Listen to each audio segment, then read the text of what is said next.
से जहां प्रशासन ने पेपर लीक मामले पर एक्शन लिया है। पेपर लीक मामले में जांच के आदेश दिए गए। 10वीं 12वीं प्री बोर्ड के सभी पेपर लीक का मामला है। 2 दिन पहले सोशल मीडिया पर पेपर लीक हो गया था। 16 जनवरी को 12वीं की प्री बोर्ड परीक्षा का पहला पेपर और उससे पहले जो है सोशल मीडिया भी ये तस्वीरें आने लगी कि सवाल क्या पूछे जाएंगे।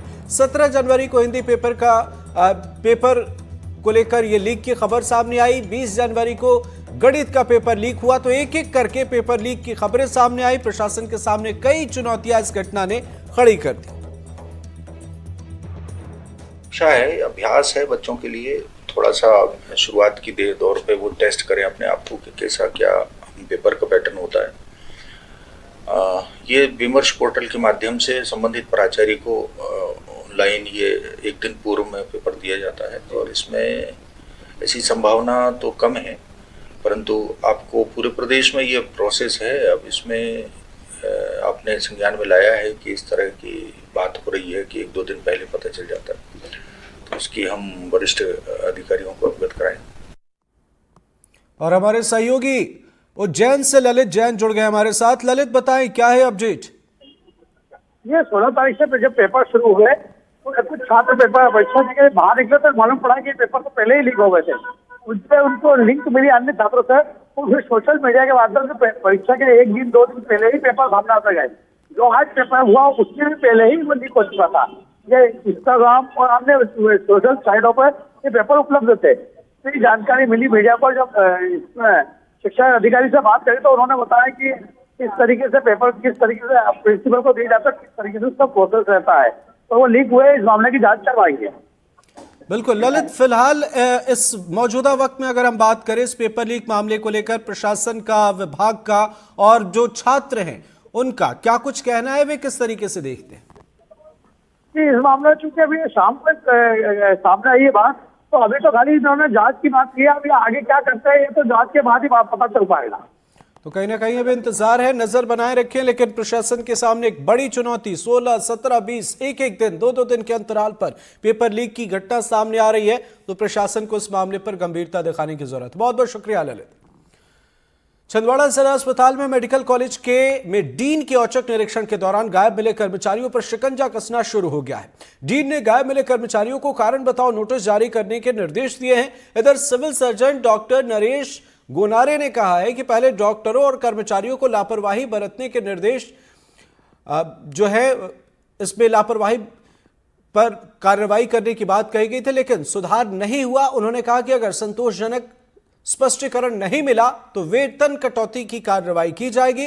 उधर डॉक्टरों पर हुई कार्रवाई के विरोध में सभी 16 डॉक्टरों ने मेडिकल कॉलेज में विरोध प्रदर्शन भी किया है। प्रॉब्लम यहाँ पे ये हुई है कि ये डीन जो है, डीन यहाँ पे एक डिक्टेटरशिप मतलब तानाशाही चालू करना चाहते हैं। आज की डेट में मेडिकल कॉलेज छिंदवाड़ा में सबसे ज़्यादा काम होता है, सबसे ज़्यादा सर्जरी होती है। इसके बावजूद भी सामान नहीं मिलता हमें, ठीक है। सामान पर किसी का ध्यान नहीं है। डॉक्टरों की सैलरी काटी जाती है, डॉक्टर का प्रमोशन रोका जा रहा है। एक और पूरे हॉस्पिटल में आप लोगों को भी पता है कितने लिफ्ट चालू हैं, एक भी लिफ्ट चालू नहीं है। अब बार बार आप पेपर में छापते रहते हो, उसकी तरफ डॉक्टर डीन का ध्यान नहीं है।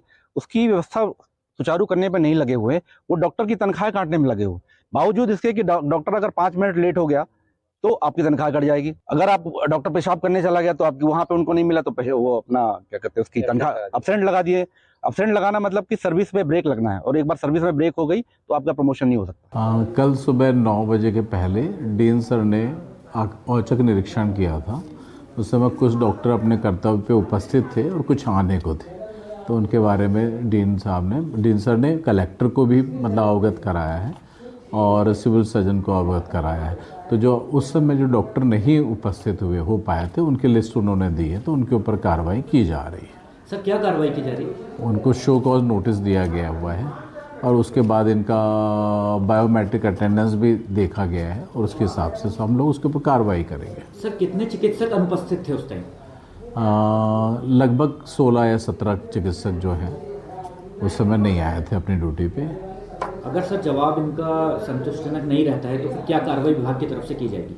हाँ, उस समय तो 1 दिन का वेतन आहरण जो है वो नहीं किया जाएगा, 1 दिन के वेतन को। ये डॉक्टर के एब्सेंटिज्म को लेके, नॉन अवेलेबिलिटी को लेके कुछ मेरे द्वारा कुछ एक्शन लिया गया था। कल जब मैं राउंड पे गया तो कई डॉक्टर्स एब्सेंट आए गए, तो इनके अगेंस्ट जो कार्रवाई की इसके लिए ये शुभ होकर यहाँ आए थे, उसी के बीच में चर्चा हुई थी इसके लिए। उनके द्वारा कहा गया कि वो रहते हैं, मेरे द्वारा कहा गया कि आप नहीं रहते हैं, तो इसी पर आपस में वाद विवाद हुआ। तो या जो भी है आपस में हम लोग के जो डिस्कशन हुआ, तो इसमें फिर निष्कर्ष निकला कि ये डॉक्टर अपने अवेलेबिलिटी अपनी बढ़ाएंगे, अपना कार्यकुशलता बढ़ाएंगे, नंबर ऑफ ऑपरेशन बढ़ाएंगे और एनएमसी के मानक को पूरा करेंगे।